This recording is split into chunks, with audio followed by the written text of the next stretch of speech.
Hello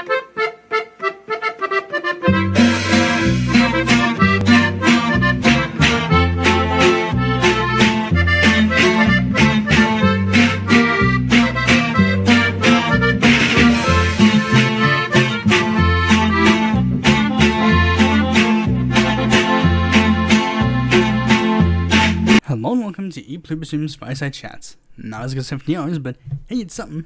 The housekeeping for this episode is that, fun tidbit, this one's being recorded and edited and uploaded, scheduled earlier than expected because for the weekend I think I'm going to be going on vacation. So instead of worrying myself with, oh, don't post anything on the channel, I keep you guys posted and you get more stuff.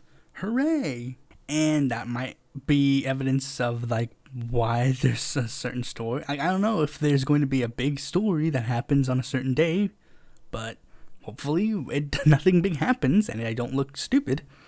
With that out of the way, let's get right into the news. First, we're going to be talking about one that sort of relates to the main topic. Not necessarily, but just you'll see. Mexico probes former President Peña Nieto for money laundering, sources say. Mexico's Attorney General's office is investigating former President Enrique Peña Nieto for alleged money laundering, illicit enrichment, and illegal international transfers, two sources familiar with the matter told Reuters on Tuesday. The sources said that Peña Nieto, who was president from 2012 to 2016, is the person identified as Enrique P. in a statement from the Attorney General's office on Tuesday. Reuters was not able to immediately contact Peña Nieto for comment. He's previously denied any wrongdoing when reports of an investigation by Mexico's anti-money laundering unit emerged last month. Peña Nieto has not yet been charged with a crime. Emphasis on not yet, because, let's be real, Peña Nieto, he probably did do, I'm gonna be real, Enrique Peña Nieto, probably one of the most corrupt presidents Mexico's had. So I'm going to take a wild guess and say that he definitely did do it. Whatever it is, I'm going to take a wild guess that he did it. And he should definitely face repercussions for it because Enrique Peña Nieto is a pretty corrupt guy, all things considered. But as far as we know, he's innocent. So we'll have to wait and see how things pan out. Speaking of things that we still have to wait and see pan out, there's actually some good news in regards to North Carolina. The Green Party has been officially recognized as a state party. The NCSBE, the Board of Elections, voted unanimously to say that the North Carolina Green Party is an officially recognized party within the state of North Carolina. However, they haven't given Matthew Ho, the nominee of the Green Party, they haven't given him the chance to be on the ballot yet. They're still going to be holding a hearing next week to determine that. But due to how this case has panned out, many people are taking a wild guess and saying that it's a good chance that he's going to be winning this case as well. But the North Carolina Democratic Party isn't quite done with Ho yet. In fact, it seems that they're going to try and make it so that Ho is not going to be on the ballot because they are suing to keep him off the ballot. And as I said, we're going to have to wait and see how things pan out. I don't know who has the best case in this scenario. Well, I mean, I do know because I believe that Ho is in the best case, but we don't know who actually has better lawyers. And things that we don't have to see and pan out about is the PACT Act, because the PACT Act just passed. Due to the rallying of Jon Stewart, the PACT Act has finally passed the United States Senate, the final vote being 86-11. It marks the end of a lengthy fight to get the legislation through Congress, as veterans and their advocates have been demonstrating on the Capitol for days. In fact, one interesting thing that happened was that Jon Stewart was calling out Jack Posobiec because Posobiec was also appearing at the event. Now, Posobiec was doing the whole like, oh, you know, I'm like the radical right-wing populist who supports you guys. But then everybody was like calling him out, be like, dude, go away, we don't want you here. And Stewart even did so. He even yelled in his face, like, you're a troll, you know nothing. And like, Posobiec was going so far as to be like, why don't you call him and tell him to meet? And he's like, we've been trying for days. What do you think we've been doing? And they got into an altercation, not a physical one, well, kind of a physical one. Jon Stewart, like, grabbed his, like, thing and said, I don't like you. But then Stewart reneged and was like, okay, yeah, we're gonna work on the issue for the time being, and, like, we're gonna put our personal differences aside just for the sake of this particular issue. And, of course, it ended up passing, so, I mean, I don't think it really passed with Posobiec's help. I think it was mostly Stewart, but, you know, Posobiec's gonna take whatever credit he wants. And speaking of Posobiec, actually this has nothing to do with Posobiec. We're getting into the elections, because we had some elections that happened on the 2nd, and lo and behold, the results were interesting. And first we're going to start off in Kansas. First, Kansas had an abortion referendum. Basically, there was a constitutional amendment that was being pushed into the Kansas Constitution saying, like, hey, do we believe that we no longer have the right to an abortion? And surprisingly, Kansas kept abortion in their state. Kansas is still a state where you can get an abortion, and that's interesting. And there is one more race in Kansas that I want to talk about. The Kansas State House District 37. For those who don't know, a meme that's been going around on my channel, Discord server, whatever, is a meme about a guy by the name of Aaron Coleman. He's like a 20-something-year-old progressive legislator who turned out to be one of the worst human beings you could think of. He abused and did revenge porn on his girlfriend, and he was just a massive asshole. Well, turns out that the state of Kansas agreed, and he was kicked out of office in his first term. There really isn't much else I can say. That's a big W. Now, speaking of W's, we're going to have to move from W's to L's almost immediately. And the biggest L of the night, honestly, this is, to me, the biggest L of the night. Lucas Kunce lost the Senate race in Missouri. And the first thing I did was cuss everybody out. Kunce has been a very big name. Well, not even really a big name. Like, he was a very interesting candidate. The dude was, like, literally rural progressive populist guy to a T. I figured that the internet would eat him up. Everybody would love him. But he got, like, no attention from any of, like, the big progressive online figures. I didn't see him on TYT. I didn't see him on Crystal Clown and Friends. Nobody was talking about him except for, like, me.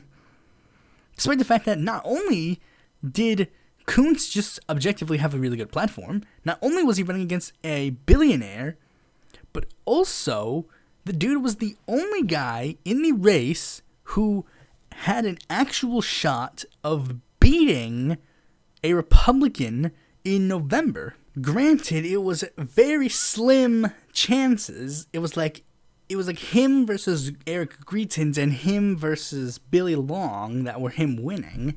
And the other ones were a bit more like mixed in regards to that. But he was the only guy who was beating Republicans in polls.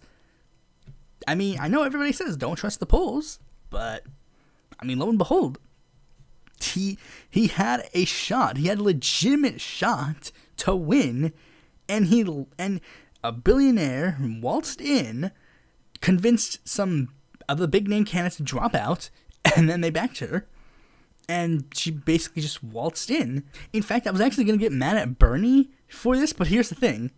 Bernie, like, apparently, like, because here's the thing. Bernie endorsed Kunce, like, literally the day of the primary, and a lot of people were like, I was thinking that it was a very bad mistake, but then I read that Missouri doesn't have a lot of, like, early voting, so actually him endorsing him the day before the election actually makes kind of sense, because it would be a large percentage of the people who would vote on election day. Like, it was actually not that surprising to have Bernie endorse him the day of the election. And now a lot of people are basically trying to make Lucas Kunce do what Charles Booker did, and basically, or like Jeff Jackson. But I don't know. I mean, I said Lucas Kunce 2024, but I think a lot of people misunderstood when I tweeted that. Because they were saying, like, yeah, he should race against Josh Hawley, but I'm just going to leave it at that for now. The next race was Cori Bush, who managed to win. Now, here's the thing. A lot of people were like, I mean, yeah, there were some people who were like, this was a done deal because she's the incumbent. But it's like, remember, they said the same thing about Lacey Clay, so, I mean, you still got to treat it like a little bit weary in this. She managed to beat like a 50-year political dynasty. Imagine, like, somebody could have easily overtaken her, but it just happens that none of the Missouri party actually wanted to do it, aside from a guy who nobody liked. So yeah, I guess we could take that W, though again, pretty expected. Although if we're going by the strategy, we can't wait to see if the establishment is able to primary Cori Bush's daughter. But anyways, the next state is Washington. We're actually going to go to Washington first because there weren't really that many people I was backing.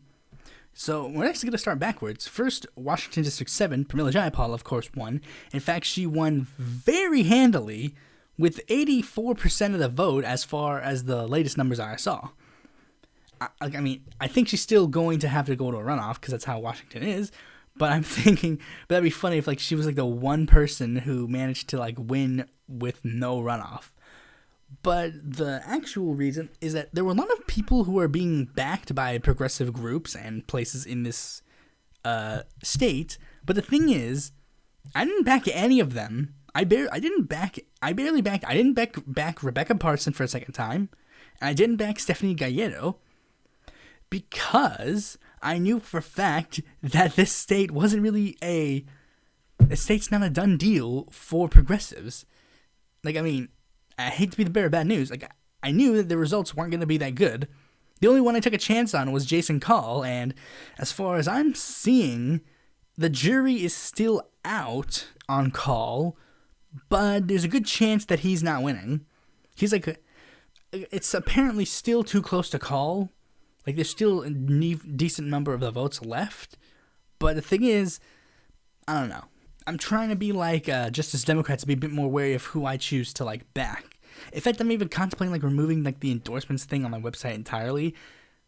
I mean, not even really, because it's like, then what's the point of having a website? I mean, I don't post like actual like videos directly to it, so I mean, I don't know. But I mean, there has to be one reason to have a site. But anyways, now let's move on to Michigan, because Michigan is actually another state with quite an interesting number of things. First, Michigan District 3, a super MAGA guy named John Gibbs beat the GOP guy that they thought was a MAGAT, Peter Meher. Now, Michigan District 3, for those who don't know, this is the seat that Justin Amash used to hold. If you remember Justin Amash, he was like this super hardcore Tea Partier who then became like a hardcore Never Trump guy. And then he became the sole member of the Libertarian Party to ever have a seat in Congress. So as you can tell, he was like at the very least like a principled kind of guy. He was like one of the few Republicans, then no, they are not Republicans, to criticize Donald Trump very heavily. And he even went so far as like his criticism of Trump went so far that, again, as I told you, he left the Republican Party and backed people against him. Like, he was like one of the few anti-Trump Republicans that you could actually say, well, at least he's consistent, because it's not like Joe Walsh, who was pro-Trump and then anti-Trump, or Mark Sanford, who basically was the same thing, or Lindsey Graham and Mike Lee, who were like super anti-Trump originally and then they became super pro-Trump. Amash was like one of the few people you could actually say was consistently anti-Trump. And I think the only other ones I could think of are like Bill Weld and Walter B. Jones Jr. And the thing was, he decided to not seek another term in Congress because it was a deep R seat at the time, so he was like, I'm not going to risk it. And then he briefly stopped the Libertarian Party nomination, but then this guy, Peter Meher, managed to win instead. And the thing was, everybody thought that Peter Meher was going to be like this super pro-Trump guy. Like, they were around, like, we finally got rid of Rhino Justin Amash and replaced him with a real Republican, Peter Meher. And one of his first votes inside of Congress was to impeach Trump over January 6th. To which many people were like, what? And Peter Maher essentially became like one of those like moderate conservative guys. And of course, that meant, of course, he was next on the rhino hunt. And lo and behold, the rhino hunt succeeded. But it's actually not the Republicans who did this. It was actually the Democrats. Democrats bankrolled John Gibbs' candidacy in this seat because thanks to gerrymandering, this has now become a slightly Democrat-leaning seat. Like, it's now D+5 when it was originally like R+ something in the 2020 elections. And the Democrats were spending a shit ton of money in this seat to back John Gibbs because they wanted their nominee to have a weaker candidate. Because they figured, like, he doesn't have the advantage of incumbency, and it's a Democrat-leaning seat, so of course we win, right? Well, that's the thing that many people are now weary of, because one of the biggest things that divides Peter Maher and John Gibbs is that Peter Maher is pro-gay. He was one of the few Republicans who had a very consistently pro-LGBTQ voting record. He was one of those ones that's like, let's put the issue behind us. We live in a society where gay marriage is legal, blah, blah, blah, that kind of stuff. That was he was like one of those kinds of Republicans. But John Gibbs is basically standard Republican, like, oh, groomer, okay, loser, all this kind of stuff. So many people are weary, like, the Democrats better hope that that this strategy works, because otherwise nobody is going to let them live this down. But that's the only interesting Republican primary. The rest of them are interesting Democratic primaries. First is Michigan District 11, where unfortunately we have another L. Andy Levin lost against Haley Stevens. The Israeli lobby did what Hamas dreams of: get rid of a Jew. They can't claim anti-Semitism now because I was backing the Jew in the race. You weren't. This was an L that was kind of expected, but and to be fair, Levin, he's not like the best. It's just that he was better than Haley Stevens. He was a really good congressman, all things considered, but he was like a left Warren Dem, so it's like, it's not like a big loss. It's not like we lost Rashida or Cory Bush or AOC. Oh, but spoilers for the next one that I go over. But yeah, it stinks, but it's like not really like a big sting. Maybe Levin comes back because he's part of like a famous political family, so it was very likely. Many people were even saying like he should have tried to run in a different seat because they were saying like, hey, the dude, they didn't want like a Democrat v. Democrat primary. Levin chose a Democrat v. Democrat primary because this was the place that he lives. But I don't think this is going to be the last we're going to be seeing of Andy Levin. Maybe he runs against her next time. Maybe he runs for a higher office when that's up in Michigan. We don't know. Okay, so the next primary is Rashida Tlaib. She won very handily. What a shock. I guess technically they kind of screwed up their own plan because it seemed like the thing is these guys, they're not going about this the right way. Like, I guess AIPAC knows this because they can't go about it this way. As you can tell, AIPAC has been the steadily winner of this like whole thing, but they've been going at it like a very different strategy. They've been going at it slow. Instead of going around and just openly pushing against all of them, AIPAC is kind of focused on open seats with very, very slim dips into incumbent races. This was the first incumbent race I think they had a play in, at least for this cycle, because I think they're going to be focusing a lot more on like open Democrat seats. And it's one of those weird things, like they back candidates that are of course back Israel, but it's like, it seems that they're somewhat okay with like progressiveness on other issues as long as like Israel is like their big thing. Because I don't remember if they backed Morgan McGarvey or Valerie Foushee. I think they did. But it's also like this weird crypto PAC. I don't know if they've backed anybody in any of these races. But the thing is, like, it's weird.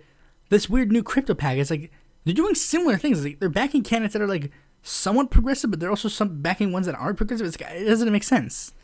But anyways, that's a different story. The last one that's interesting is Michigan District 13. Now you're wondering, why is this one interesting? Well, it's because this seat was an open blue seat that it seems that didn't really have any, like, actual effort put into trying to win this seat by any, like, big progressive group or anything. Because it seems that this race ended up becoming a shit show from day one. There were a ton of people who ran in this race.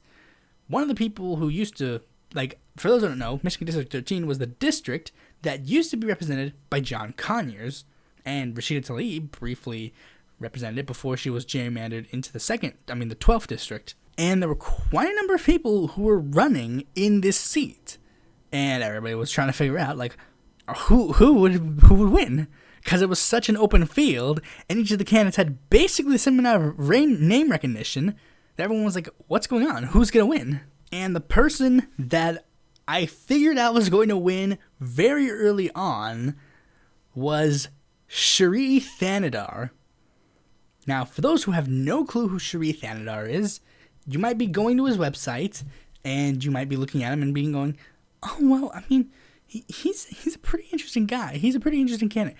Don't trust him. Don't trust him at all. The dude is a snake, 100%. Shri Thanadar is a rich millionaire who basically bought his way into the Detroit City Council, like state representative, whatever seat that he held previously, who is basically trying to drill his way into political relevancy. The dude used to be a hardcore Republican. He backed McCain, and he was seen at a Rubio rally. And then he made his first run for office when he ran for governor of Michigan in 2018. He was basically running like the pro-Bernie candidate. Like, I think he literally said, like, I am the candidate of Bernie. But the thing is, like, he made like announcements like, oh, I'm the most progressive candidate in the field. But the thing is, he was running in a field with Abdul El Sayed, who was really the more progressive candidate in the field. And people were accusing him of being a spoiler and just not being a real progressive. But another thing is that he, due to his, like how he became rich, is that he runs research facilities. At least it was one of his business ventures. And they did animal testing.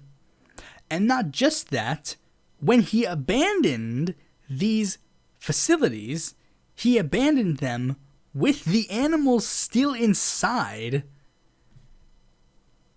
Yeah, this dude is the great progressive that we all need. Oh boy, this is gonna be a crapshoot.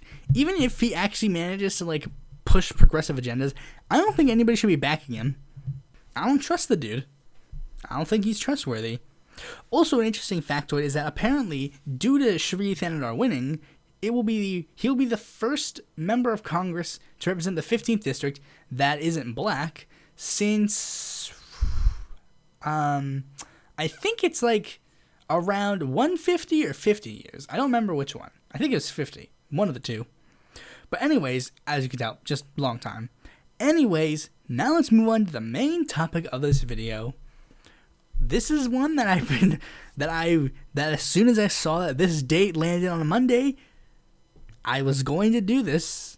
And I might say, why do it in a podcast instead of doing it in a main series video? To which I say, maybe we'll have to wait till August 8th falls on a Thursday. Well, I guess we just might as well go into it. With this, I'm going to be telling the story of the person you see in the thumbnail. And to do this, we're going to have to go way back. On this day, 143 years ago, Emiliano Zapata was born. He was born in a mestizo family in Anaquilo, Morelos. He was a mestizo mixed of Spanish and, for those who don't know what mestizo is basically Mexican for mixed. Usually someone with Spanish and indigenous roots. For Zapata, he was Spanish and Nahua. He was born and raised in a family that was basically middle class in Mexico. He was from one of the poorer states, but he was one of the more well-off people in these states. He wasn't, like, rich, but he was clearly, like, more well-off than other people in his community. He basically spent his childhood and adolescence as a farmer, and he was pretty damn good at it. He even was working with the president of Mexico, Porfirio Diaz's son-in-law's sugar hacienda, A hacienda is a plantation / estate. It's basically a large area of land that rich people use for whatever. It can literally be their home, or it can, again, be a plantation. And since he was able to build those connections, he ended up becoming a very prominent person in his community. He has the typical story of any mixed person. He's considered too blank for one side and too blank for the other side. He was considered too light-skinned, I guess, for the rest of the indigenous community, but he was considered too Indian, quote-unquote, for the rich white Spanish descendants, criollos. And since he was basically the person in between both worlds, he actually became very notable for being a mediator with conflicts between the two groups. Because, surprisingly, the rich didn't really care about a bunch of indigenous people, so they basically just plowed through them to do whatever they wanted, particularly stealing their land to build more haciendas. The ones who did this the most were the criollos and the científicos. Literal translation scientist, but it actually has a different context in this scenario. You see, the científicos were the name of basically a group of technocrats and political advisors that surrounded Porfirio Diaz. Basically, they were the ones that were considered like they were the smartest people in Mexico, so of course they would be the ones who helped lead Mexico. And again, since they were like all the way on the top, they really didn't care about the people way on the bottom. And despite the fact that Zapata actually had the inroads to basically just join up with them and do whatever the heck he wanted, he actually chose to stand up for his community rather than the people with the money, representing them in land disputes with the upper class. He even ended up getting a meeting with Porfirio Diaz. However, that meeting did not end well, as Zapata was just arrested and forced to enlist in the federal army, which was basically a punishment for anybody who disagreed with him. Zapata would later return, but when he did, he discovered that he was the city council president of his town, because they saw him as a hero. Sure, he didn't win the land disputes, but he fought for them, and he faced the repercussions of their actions, so they're like, you deserve this position. And he used that position to push even harder against Diaz. He even helped mount a very viable gubernatorial campaign for the state of Morelos against the Diaz candidates. While it was unsuccessful, it did show that there was still growing opposition against Diaz. This opposition to the Diaz administration would come to a head in 1910. For some brief context of the Diaz administration up to this point, Diaz was a politician who basically came to power because there was a political power vacuum after the death of Benito Juárez, and Diaz basically made it so that that power vacuum would never happen again by basically becoming Mexico's dictator. He basically ruled Mexico with an iron fist. Anybody who disagreed with him would be killed or jailed, and he would use whatever power he had to get people that he liked out of trouble. One of the most interesting things that happened was something called the Dance of 41, an incident where police raided the home of a upper class person to discover a group of 41 men holding a dance party, 19 of which were cross-dressing. However, if you notice, 41 people at a dance, that would leave one person alone. That doesn't make any sense.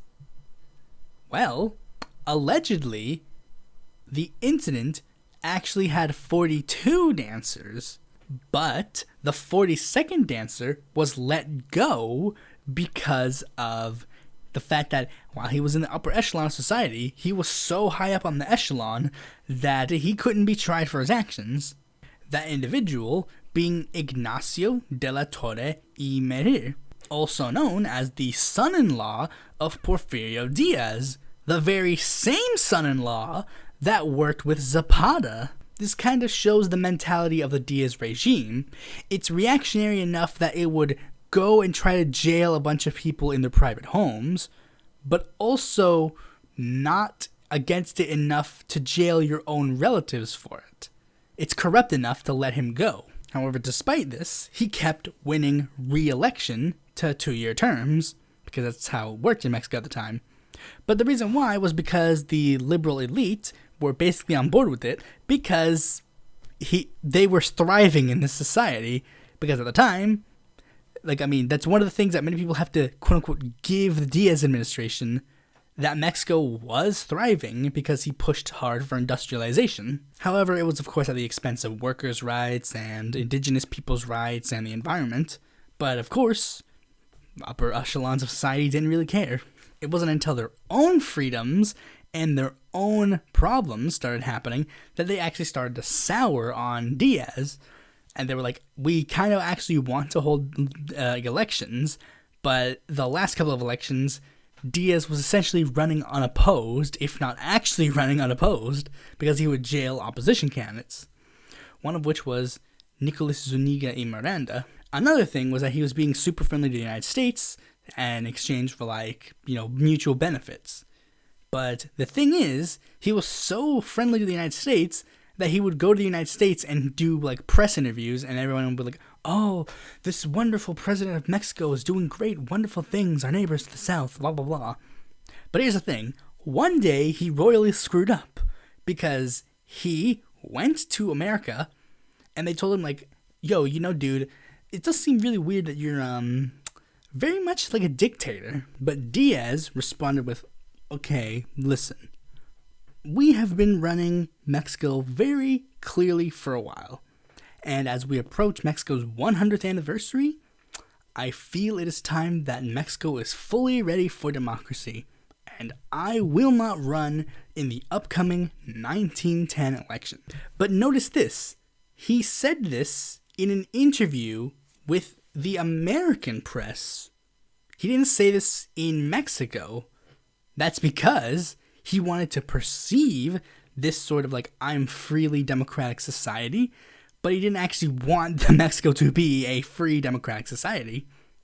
However, the liberal elite of Mexico, of course, managed to get their hands on this paper because they're rich. They can easily go to America and get the paper themselves, or they probably have people who work with them in America. But anyways, of course, word eventually got back to Mexico, and liberal elites were like, yes, now we can run for president now.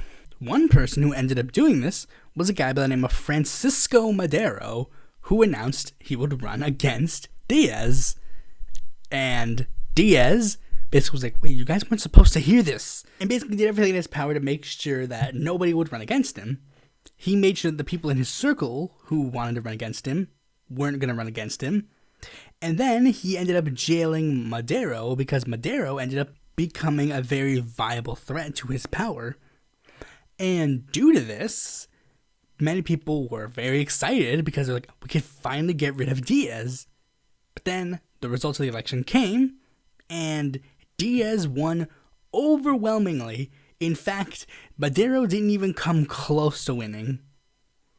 And of course, many people were like, wait, if he wasn't a threat, then why did you jail him? But if he was a threat, why is this vote total definitely not match up what the popular sentiment in this area is? To which, of course, many people figured out, oh, duh, the election was rigged. And Madero was very mad.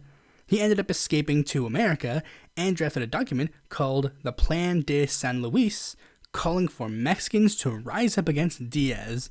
And this call for revolution seemed to strike a chord with Zapata, who saw Madero echo things that he was fighting for, like land redistribution, albeit less radical because he was like a liberal criollo, which also was the reason why he wasn't really that popular in the South.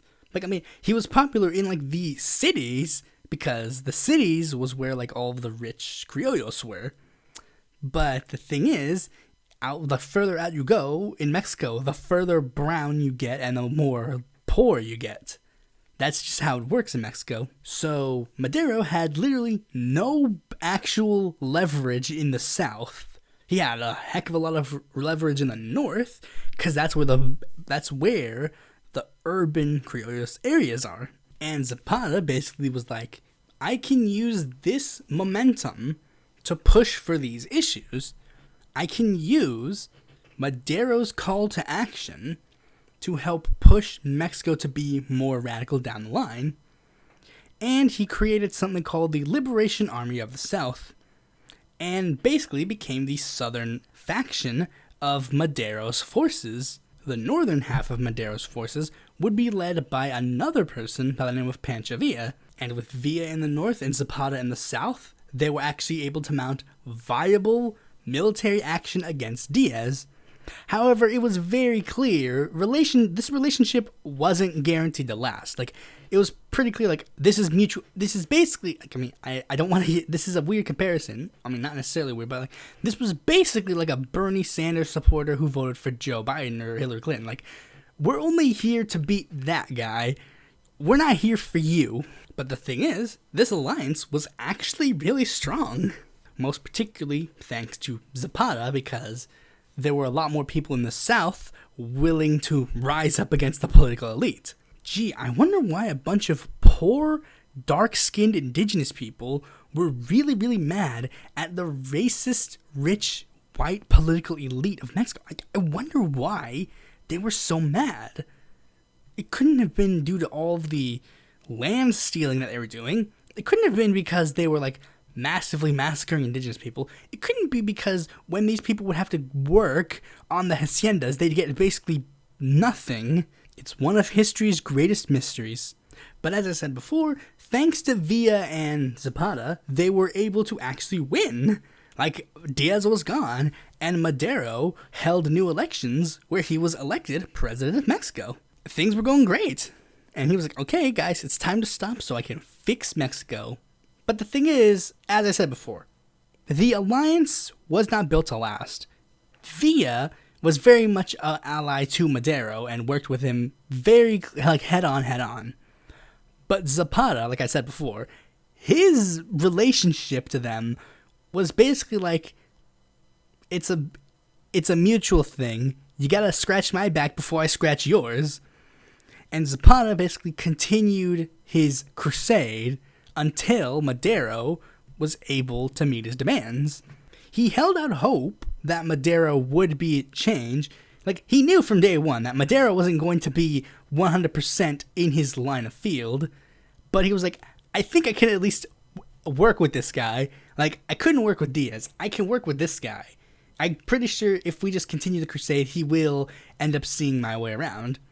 However, Madero was not necessarily a fan of Zapata continuing fighting, so in turn, he started rallying against Zapata, and the alliance was essentially broken. Zapata drafting his own revolutionary document, the Plan de Ayala, which basically states what his standards were, basically stating point blank what his ideology is, and I think we can finally start talking about his ideology, Zapatismo. Zapatismo is an agrarian socialist ideology that sought to give the land back to the peasants whose land was stolen by the rich. Okay, technically calling it a socialist ideology is kind of wrong. Like, you see, he wasn't socialist in the traditional sense. Like, he wasn't like I read Marx, I read Lenin, blah, blah, blah. Of course, none of that came up when I talked about his biography. But the basic crux of his ideology is socialistic. You don't have to take my word for it. You can take his word, because he summed up his ideology in very poignant words as well. The land belongs to those who work it with their hands. Okay, that's translated, obviously. But another phrase that symbolizes his ideology in a short but poignant way was tierra y libertad, or land and liberty. He didn't come up with the quote. That quote is widely claimed to have been started by Zapata, but he didn't actually come up with the quote. It was borrowed from Ricardo Flores Magón and his Liberal Party. Don't let the name of his party fool you. Magón was actually an anarcho-communist. But if you want a more in-depth explanation of his ideology, the Plan de Ayala basically states it in points 6 to 8, which I will read a translated version of right now. Point 6. As an additional part of the plan, we give notice that regarding the fields, timber, and water which the landlords, científicos, or bosses have usurped, the pueblos or citizens who have the titles corresponding to those properties will immediately enter into possession of the real estate of which they have been despoiled by the bad faith of our oppressors. Maintain at any cost, with arms in hand, the mentioned possession, and the usurpers who consider themselves with a right to them, those properties, will deduce it before the special tribunals which will be established on the triumph of the revolution. Point 7. In virtue of the fact that the immense majority of Mexican pueblos and citizens are owners of no more than the land they walk on, suffering the horrors of poverty without being able to improve their social condition in any way or to dedicate themselves to industry or agriculture, because lands, timber, and water are monopolized in a few hands, for this cause they will be expropriated the third part of those monopolies from the powerful proprietors of them, with prior indemnization, in order that the pueblos and citizens of Mexico may obtain ejidos, colonies, and foundations for pueblos, or fields for sowing or laboring, and the Mexicans' lack of prosperity and well-being may improve in all and for all. Point 8. The landlords, científicos, or bosses who oppose the prison plan directly or indirectly, their goods will be nationalized, and the 2/3 parts which otherwise would belong to them will go for indemnizations of war, pensions for widows and orphans of the victims who succumbed to the struggle of the present plan. Basically, as I said before, his whole thing was land redistribution. He wanted to redistribute the land that we had to the people who needed it most. The people who didn't have any land, the people who have land don't need it. And he was going to take away at least a third of their land to be nationalized. Like, see, he was even fair. He was like, you can take, like, keep 2/3 of the land that you own, I guess, but you have to nationalize some of it. And if they resisted, he'd take all of it, while giving some to the families that he would probably be stealing it from. Rather than money, he wanted to directly address land problems. Now, of course, the Plan de Ayala was a declaration of war. Most of the document was basically talking about the war. Like, we declare that Madero has betrayed the revolution, and we'll be fighting against him now. And, of course, this would be the part where I talk about the war, but I'm not going to go too much in depth on the war, because the war is very much a very conflicted situation. Like, sometimes there would be, like, there were like 10 different political alliances within the war, and some of which were literally born from political alliances who broke up. Like, for example, the Huertaists, they were people who were led by a guy called Victoriano Huerta, who was a conservative who worked with Madero, who basically was like, yeah, I don't like you anymore, and killed Madero to take power. Then there was the Diazists, the Diaistas, I think, who were the people who were leading, like it was the son of Porfirio Diaz, who was like coming back for revenge for his dad. And there were like a couple of other groups, but really the only important parts remaining for this story are the Zapatistas, as I mentioned before, the Liberation Army of the South, the Villaistas, or División del Norte, which were the people who were led by Pancho Villa. They were the populists of Madero's army. And then lastly, they were the Carranistas, or the Constitutionalists. They were led by a guy by the name of Venustiano Carranza, who were basically the generals and the military heads, like the liberals, of Madero's army. So basically, Madero's army split into two groups, basically based on how you or why you fought. The ones who were like actually like in the north that actually cared about the people would go to Pancho Villa, but the ones who were like basically like liberal heads who wanted to remain in power, they went to Carranza.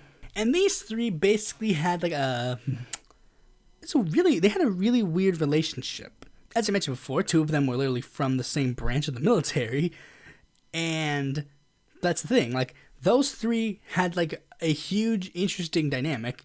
You see, Carranza and Villa were originally, like, buddy-buddy, but then, as the war continued, Villa started getting soured on Carranza, because Carranza was, like, one of the, again, liberal heads, so he started positioning himself more in line with Emiliano Zapata, because they were more of, like, the people-powered military leaders. They only really formed alliances when they had to fight bigger fish, like Huerta, because Huerta was much worse than Diaz, apparently.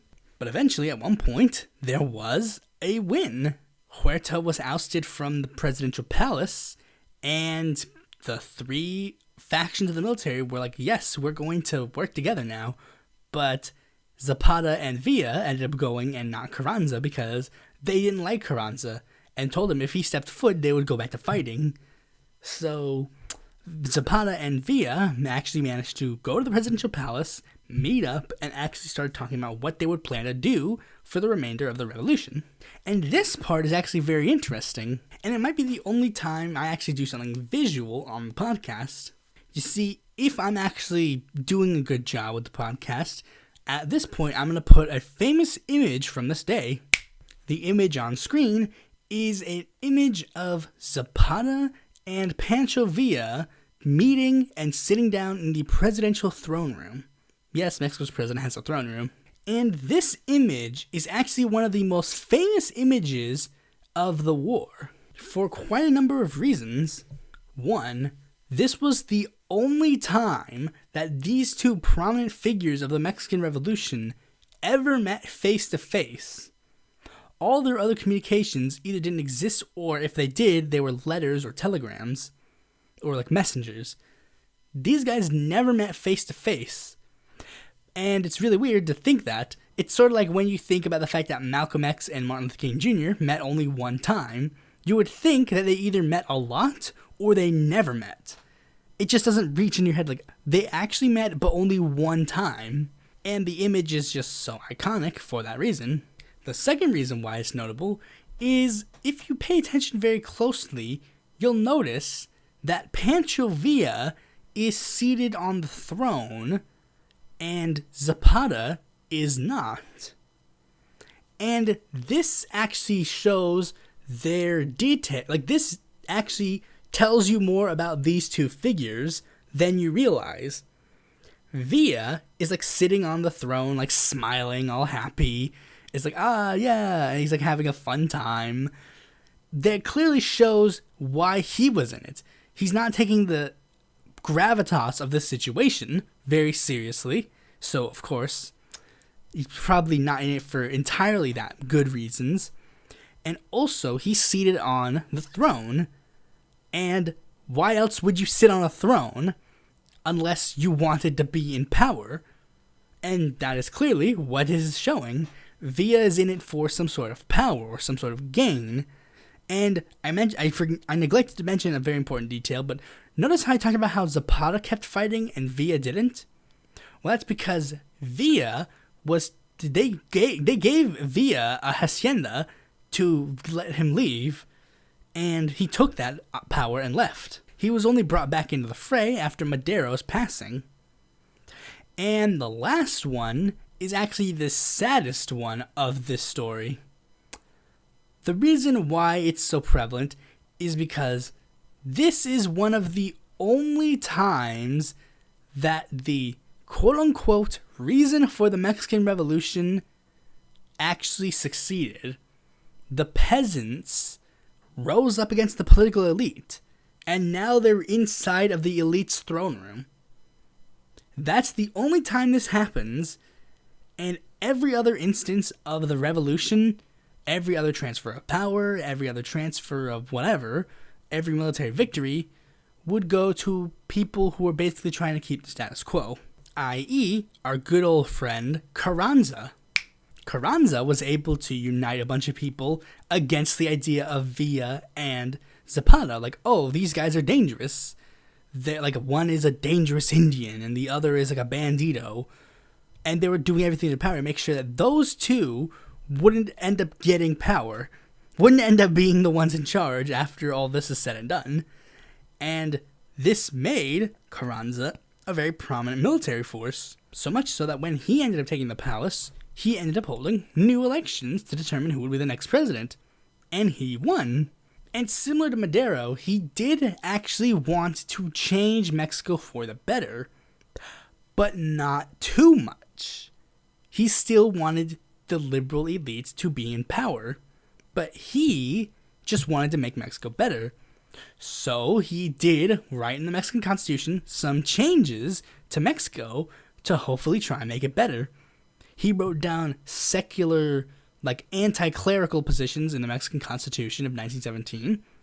And he also added some small moments of like, land redistribution. But like something really, really small that wouldn't really factor in that much. That would basically just not be enforced. And Carranza very desperately wanted to end the violence. Like, he wanted the revolution to be done. Like, he was like, we fought for so long.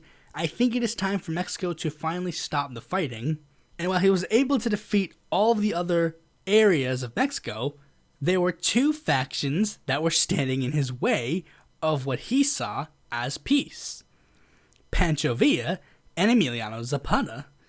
So he had to do something to get rid of those two. Because not only were they a threat to his power in the sense that they would keep the fighting, but they were also threats to his power in the sense that they could end up succeeding him to be the new leader of Mexico, because while his particular sect of people, the liberal elite, didn't like them, a majority of the population did like them. So he had to stop them by any means necessary. Villa was easy. He could just bribe him again. Like, it was literally just like, here, more hacienda, be gone, adios. But, as we learned before, Zapata would not be that easy to be negotiating, especially with someone of Carranza's level. So Carranza had two options. He could either negotiate and actually meet Zapata's demands, or he could just remove Zapata from the picture. Carranza basically deciding, yeah, I could, but then I have to pick up the pen and then write down a law and then have people enforce that law. A bullet to the head would just be easier. So he ordered one of his generals to fake a defection to lure Zapata into a trap. And this was a defection that was too good to pass up. Like, it was like, if this was real, Zapata easily could have won. Like, it was like, this was too good of an opportunity to pass up. So on April 10th, 1919, Zapata decided, I'm just going to meet this person and see what the heck is up. And he got off his horse and was immediately gunned down. Like, they didn't give him a shot. Like, everybody, I mean, I know this movie isn't entirely accurate, but like the film Viva Zapata, this is like the one part where it seems to be somewhat accurate. Where Zapata, he just gets off the horse and then immediately just gets gunned down, like, poof. Like, they didn't give him a chance to get up. It's one of those things where it's like, they shoot him so many times that it basically guarantees that he's dead. And this death was not treated lightly. Well, it was kind of treated lightly, but in the sense that they didn't care about Zapata. Like, they didn't treat it lightly in the sense of its impact. They knew its impact, so they did everything they could to make sure that Mexico knew Zapata was dead. They displayed his body for 24 hours, then they displayed his clothes, like, right across from the city capitol, and they took a ton of photos to basically show that it was in actual fact that the famous Jefe of the southern region had died. That's an actual quote from, like, Carranza's inner circle. In fact, the liberal elite, they were more bloodthirsty than Carranza was. Like, the Mexican newspapers in the capital were demanding that Zapata's body be displayed in the capital of Mexico. They basically wanted them to do what they did to Che Guevara. They were like, they wanted everybody in Mexico to know Zapata is dead. There is nothing you can do. He is no more. Carranza and the liberal elites made the foolish assumption that this meant that, like, oh, now that Zapata's dead, game over. Looks like we win. But of course, it didn't quite turn out that way. All that happened was that Zapata became a martyr for his cause, a martyr that people were so impassioned by that they easily wanted to avenge him. And avenge him they did in many ways. First came from a defector of Carranza, a real one, Alvaro Obregón, who wanted to run for president himself, but Carranza was basically building it so that he wouldn't be able to. So Alvaro Obregón basically went around to whatever remained of the Zapatista forces and rallied them behind him to not only oust him in a coup, but also elect him to president. And due to this, he basically became a leader of Mexico's first, in this new Republic of Mexico's first political dynasty, because he basically ended up leading a faction called the Laborist Party, which was a left-wing party. And Obregón actually wasn't stupid. He knew that he actually had to satiate them in order for them to not fight him. So he actually did do some land redistribution. Nothing too massive, but he did it just enough so that they wouldn't oust him in a coup. However, Mexico has a tendency to repeat certain things in history, so this political dynasty ended up becoming power hungry, and then they wanted to remain in power forever, until they were eventually ousted by an electoral coup by Lázaro Cárdenas, who avenged Zapata in a different way, doing a massive amount of land distribution, redistributing 44 million acres of land to the poor, and caring for indigenous people. He basically did what Zapata wanted to do, just through electoral means and not a revolution. Granted, Cárdenas was actually a member of the revolution, just under Carranza's military faction. Although I guess he was in that same vein. I guess he was basically whatever. Maybe he read Magon papers. He did get inspired by a guy who was a lot more radical, so maybe they just read Magon papers. But anyways, it is, obviously. But that's not really relevant to this particular aspect.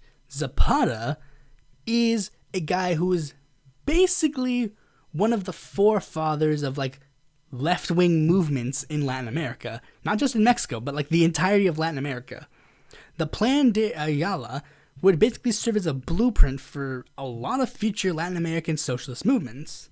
And basically this guy's sort of like a Bolivar in a sense. You know how Hugo Chavez loves Simon Bolivar? Bolivar would essentially be the great grandfather of these movements, and then it would be Zapata, and then Castro/Che, that kind of stuff. Zapata would even inspire more movements in Mexico with the Zapatista Liberation Army, but that's a story for a different day. This is the episode where I basically just talk about Emiliano Zapata, because he's quite an interesting figure that should probably be taught a lot more, especially in left-wing circles, because I'm getting sick and tired of everybody going oh Che, oh Lenin, or whatever.